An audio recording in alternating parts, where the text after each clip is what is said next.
To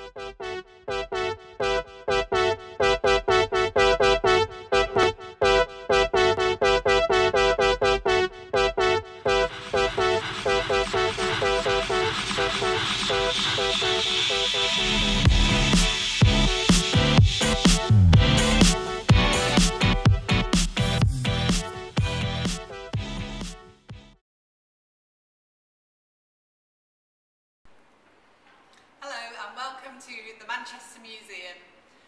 My name's Kate Day and I'm the lead arts educator for the secondary learning team, which means I work with secondary schools to make art, and I also make my own artwork as well, all inspired by the museum and its collections.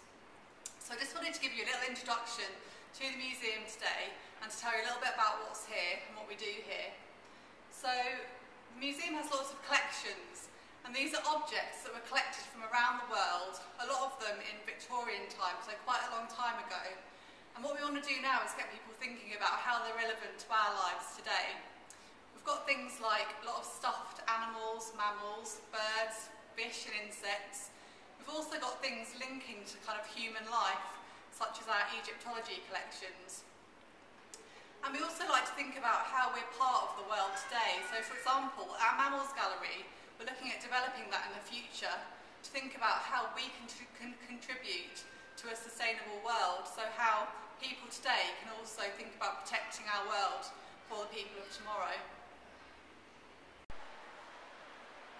So here I am, standing in what we call the Manchester Gallery, which again is part of the Manchester Museum.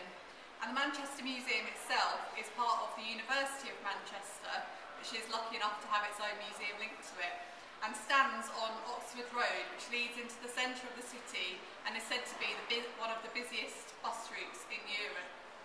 So in the Manchester Gallery, as you might guess, all of the objects do link to Manchester, although they might not actually be from Manchester. They might come from around the world, but actually have links through their stories and meanings to Manchester. And one of the ways that the people who designed this gallery did that was by going and speaking, getting the stories and meanings from communities around Manchester, and also school groups got involved in kind of creating this gallery space. And that's one of the ways that we like to engage with objects. It's by kind of thinking about the stories that they bring and the things that people bring to them that come and look at them as well. One of the objects, again, from linking to Manchester is this skeleton known as Maharaja. And it's actually an elephant skeleton, and the elephant originally came down from Edinburgh by foot. It had to be walked down here.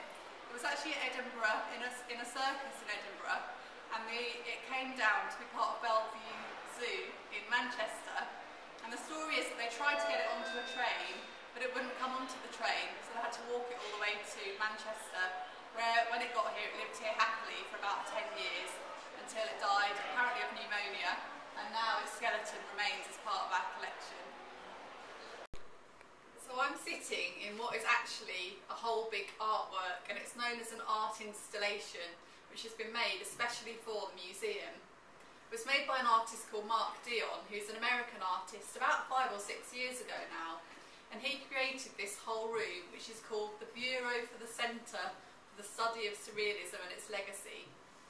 And he created this room because he went and visited a department in Manchester University and imagined that it would be a really kind of crazy room full of lots of strange objects. But when he got there, it was just like a normal office, and he felt quite disappointed. So his work at the museum, he wanted to create this kind of alternative office space of how he thought a museum office should look.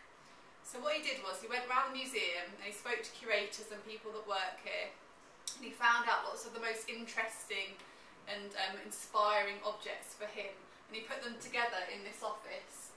So for example, he created his own labels for some of the drawers, but he also found labels that were kind of lying around and decided for himself which objects he wanted to put in there. So when I mentioned the museum earlier and how it's got lots of different collections, the museum has thought about how it's going to organise them, but this time the artist got to choose how he wanted to organise them, so he had quite a lot of fun with that. And he got to bring like his own meanings to the museum and think of his own way of interpreting it. So for example, he even designed his own wallpaper to go in this room, which had like a surrealist feel to it. So for me, like the idea of working in the museum as an artist is really fun and playful, and it's about kind of creating new meanings for the museum which weren't already here, bringing in your own stories and ideas and kind of making them fresh and new for everyone to see.